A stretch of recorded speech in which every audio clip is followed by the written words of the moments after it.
Believe it or not, we're in part 5 of Chapter 2, Chemistry of Biology. In this particular video, we're going to talk about the macromolecules that are really important to biology, and we're going to start off with lipids, sometimes really interchangeably used with the term fat. But there are some molecules that are under the category of lipid that are technically not a fat. Those include phospholipids, waxes, and steroids. We will spend most of the time with phospholipids and fats, but we will also look briefly at waxes and steroids. We will also cover carbohydrates in this video. A triglyceride, otherwise known as a fat, is a molecule that is comprised of the subunits glycerol, which is shown in this peachy sort of tan colored box, and 3 fatty acids. Hence the chemical name triglyceride. You need 3 fatty acids to link up to where the carbon backbone of the glycerol is. So glycerol is a 3-carbon molecule. See here, 1, 2, 3. And at each position, we're going to be attaching a fatty acid. Fatty acids come in 2 varieties, saturated and unsaturated. Saturated fatty acids, as shown in this example on the midpoint of the slide, are comprised of carbons and hydrogens in a long chain. This figure is chemical shorthand. At every position that there is a straight line, there is a covalent bond where there is a carbon bound to another carbon and 2 hydrogens. They group the carbons and the hydrogens together, but you are supposed to understand the real arrangement. See my drawing here.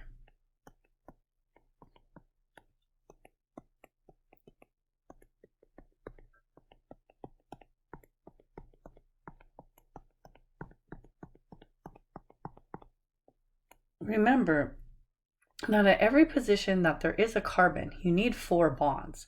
So carbon within the chain will be bound to 2 carbons, 1 on either side, and you're going to have 2 bonds left to fill. Carbon needs to bind to 2 other atoms so that it will meet the requirement of 4 covalent bonds. If you're in the midpoint of the carbon chain, carbon is attached to 2 other carbons and has room for 2 hydrogens. At the end of the chain, the carbon is attached to 1 other carbon and 3 hydrogens. This structure is a saturated fatty acid, referring to the fact that every single position that could possibly be attached to a hydrogen is used to do that. It binds hydrogen. So it's saturated with hydrogens. There's no other room. In an unsaturated fat, there would be room for more hydrogen if we broke a double bond. In the variety we see here, only 1 spot is unsaturated. Hence, it's monounsaturated. If you're an unsaturated fatty acid, then you have to have at least 1 double bond present along that chain of carbons. If you do not understand the chemical shorthand, you would look at this and think there was something really odd, because it looks like that hydrogen that I just indicated is somehow bonded to both carbons that are on either side of it. And in fact, it looks like it has a double covalent bond to the 1 carbon to the right of it. That is not the case. It's just a shorthand for what's happening in that molecule. So in this case, we have a carbon and a double bonded carbon, like that. And then 1 bond to a hydrogen to meet the 4 bond sponge rule.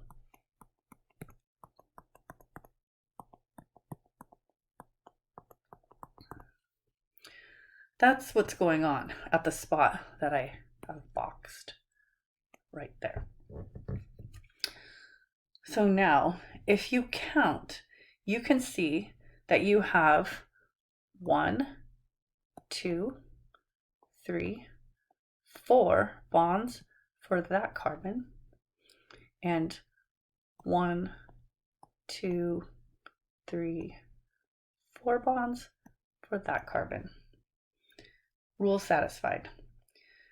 This is an unsaturated fatty acid because there's a spot where if you broke one of the covalent bonds, you could add more hydrogens.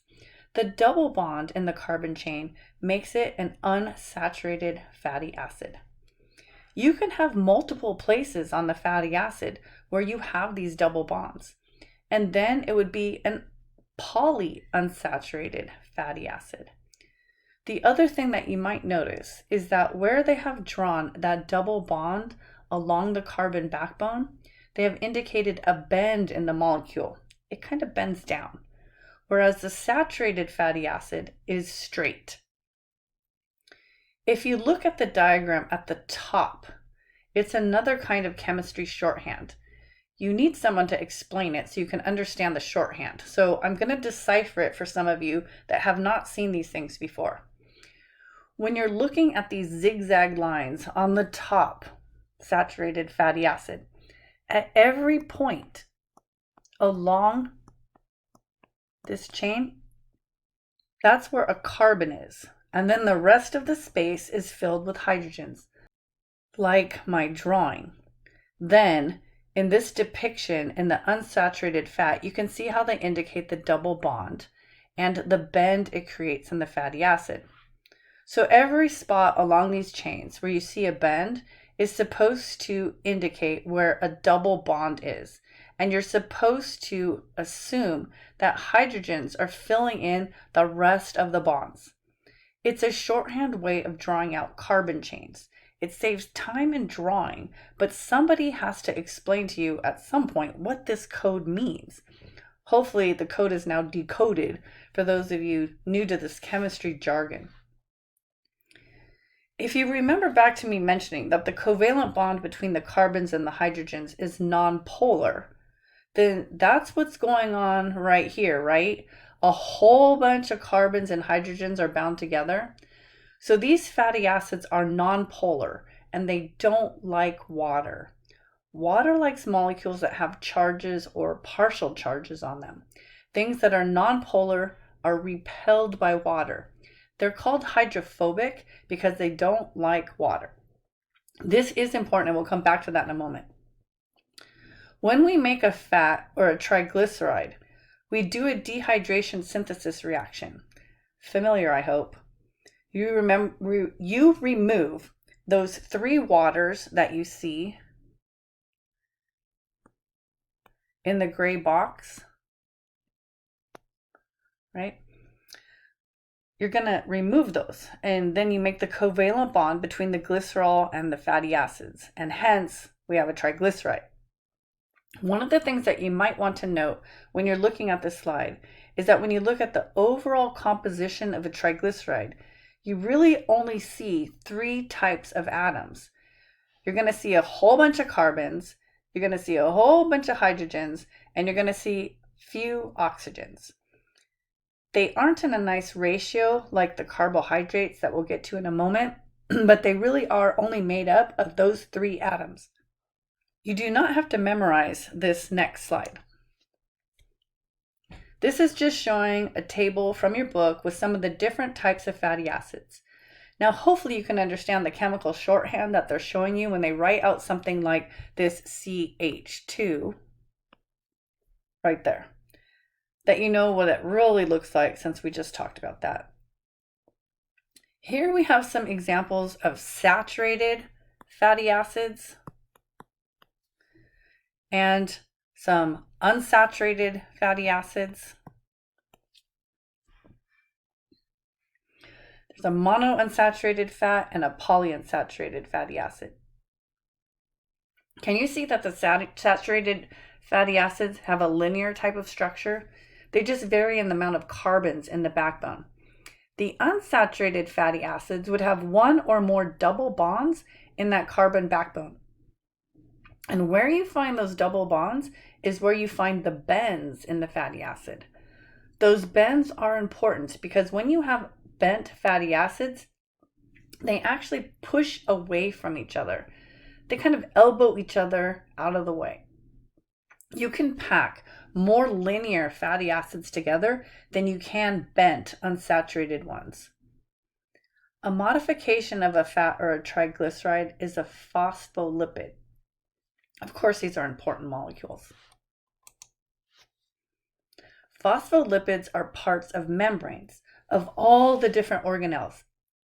the cytoplasmic membrane, etc. So if we look at this overall structure of a membrane, you've probably seen something like that drawn like this before. And you might recognize that the yellow areas here that are facing each other, you might recognize those as fatty acids. These are hydrophobic. That area of a bilayer does not like water because that is where the fatty acids, which are nonpolar, exist. Whereas the gray-blue areas consist of hydrophilic groups, which we'll look at in a moment. So how does a phospholipid really differ from a triglyceride? Let's analyze it in some detail here. So if we look at this diagram from your book of a phospholipid, we can pick out the glycerol group that we had to attach the fatty acids to in the previous slide. It's still there, but only 2 of the positions have fatty acids. So this carbon position and this carbon position have fatty acids attached to it. On the 3rd spot, on the 3rd carbon, a phosphate group will attach. So we replace one fatty acid with a phosphate group, and that's what differs between a triglyceride and a phospholipid. In the triglyceride, we have 3 fatty acids and the glycerol side group. In the phospholipid, the glycerol backbone has only 2 fatty acids attached. In the 3rd position, we have a phosphate group. That's what we're looking at in this diagram. Usually, the diagram showing a phospholipid is simplified to something like we see here in this other half of the panel, where we see this little head and the 2 little tails coming off. It's like a little cartoon version of the more complicated chemical structure. In order to form a membrane, we have to form a bilayer where we have 2 layers of these phospholipids coming together so that the hydrophobic regions can come together to exclude water. And the phosphate head groups, which like water, those hydrophilic head groups are facing either the interior of the cell or the exterior environment. That's a phospholipid. Now we're going to talk really briefly about some of the other variations of fat. First, we'll cover waxes. This is important because we'll be talking about Mycobacterium later. This is the first time we're mentioning this particular genus of bacteria. This genus, Mycobacterium, is responsible for diseases such as leprosy and tuberculosis, as well as plant diseases and other diseases as well. Those 2 diseases should be familiar to you. Most people have heard of leprosy and tuberculosis. Mycobacterium tuberculosis and Mycobacterium leprae are the ones that cause those diseases. That genus contains a special waxy coating that prevents them from drying out and is especially completely insoluble in water. What is interesting is these waxy layers are energetically expensive to make, which makes the organisms grow fairly slowly. This waxy layer allows us to perform some special staining mechanisms to detect this type of organism. We'll talk about those methods later. That's all I'm really going to say about waxes. A steroid is a hormone that is comprised of 4 carbon rings in a structure much like that shown there. There's another diagram of them showing carbon positions in these rings. Steroids tend to insert into the membranes as shown in the picture. These are important components of the membranes like cholesterol and also steroid hormones. That's all I'll say about them. Next are carbohydrates. The carbohydrates are molecules that are sometimes referred to as sugars. They're similar to the triglyceride molecules in that they are composed of carbon, hydrogen, and oxygen atoms. But in this case, there's a very special ratio for those atoms in the molecule. That ratio is shown here as CH2O to the N. So basically, that number that you pick, let's say 5, means that for every 5 carbons in this molecule, there'll be double that for H, or 10 hydrogens. And then there'll be 5 oxygens. So carbon and oxygen in carbohydrates will be equivalent in number, or very, very nearly so, and hydrogen will be double that. That ratio is a characteristic of carbohydrates. They have a lot of functions in the cell, including energy, part of the backbone of nucleic acids. They can be converted to amino acids in the metabolic pathways of the cell. They're important for cell wall formation and cell types. They're important for all kinds of intracellular interactions, especially in animal cells. We're going to look at some examples. We have glucose up at the top. This is a key carbohydrate for living cells. We're going to refer to glucose quite often. You'll notice that is a 6-carbon carbohydrate. That means there's 6 carbons, 12 hydrogens, and 6 oxygens. In water or aqueous environments, they take on ring structures like that. This is for your information. You don't memorize the ring structures. We're not in biochemistry here. Do know that it takes on this structure and that you'll see glucose being represented by this kind of shape that's right here. This five-sided shape.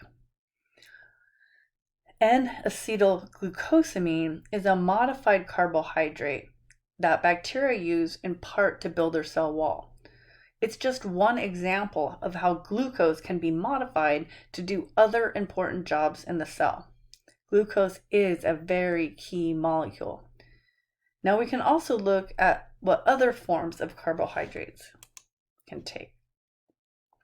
If we have a glucose molecule and a fructose molecule, which just differ slightly in their configurations of those carbons, hydrogens, and oxygens, we can combine those two together and get sucrose. It's the same kind of dehydration synthesis reaction that we've talked about before. We can take the same sucrose, which is table sugar, and do a lysis reaction. Water needs to be split in order to replace it on the ends of the molecules and return it to the subunit structures. Now we have glucose and fructose again. These anabolic and catabolic types of reactions that occur with carbohydrates, we're going to be returning to them quite a bit in Chapter 5. In Chapter 5, we're going to go through the breakdown of glucose in a lot of detail. Polysaccharides, the term means many sugars. In cells, polysaccharides are largely glucose molecules or modifications of glucose linked in various ways. We have a representation here of what starch would look like, how starch would look like linked together. In starch, glucose is linked in specific ways. Cellulose is another arrangement of glucose molecules. Cellulose is the major component of plant cell walls. Glycogen, which is a storage form of glucose in animals, is a different arrangement of the glucose compared to starch. You can see in this image from your book some examples of polysaccharides important to cells. This figure just provides a bit of a visual to these molecules and how they differ. They are all made of glucose subunits. Think about this for a moment. Why would it be that cellulose, which is considered indigestible plant fiber, why is it that we have all of these glucose subunits available in cellulose, yet we don't digest it? We don't obtain energy from it. Why is it? Why is that the case? Think about that. If you don't know the answer, or you're not sure you know the answer, find the answer or ask. I guess we have to stop here and do one more video. The last video for Chapter 6 will concern proteins and nucleic acids. See you next time.